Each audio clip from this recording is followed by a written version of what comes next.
త్వరగా ఇన్స్టెంట్గా జస్ట్ 10 నిమిషాల్లో ఇది బ్రేక్ఫాస్ట్ అయిపోవాలంటే ఇలా ట్రై చేయండి, చాలా బాగుంటాయి.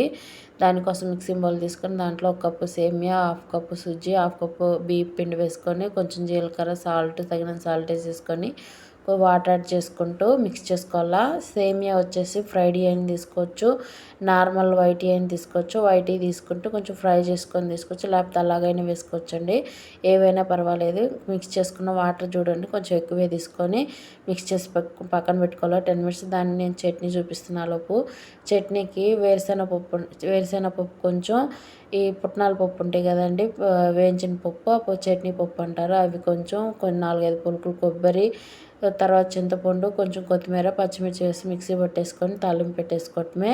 ఇంక నేను 10 నిమిషాల తర్వాత అయితే బ్యాటర్ అయితే చూపిస్తున్నాను. దాంట్లో ఉల్లిపాయలు, టమాటాలు చిన్న చిన్న కట్ చేసుకొని వేసుకోవాలి, కొత్తిమీర, పచ్చిమిర్చి అయితే వేయట్లేదు పిల్లలకి అని చెప్పేసి ఇంకొంచెం వాటర్ యాడ్ చేసుకున్నా. ఎందుకంటే మనకి సుజీ అండ్ సేమియా కొంచెం వాటర్ పీల్చేస్తుంది కాబట్టి కొంచెం వాటర్ యాడ్ చేసేసుకొని మళ్ళీ మిక్స్ చేసేసుకొని దోశ పెనం మీద ఇట్లా వేసుకోవటమే.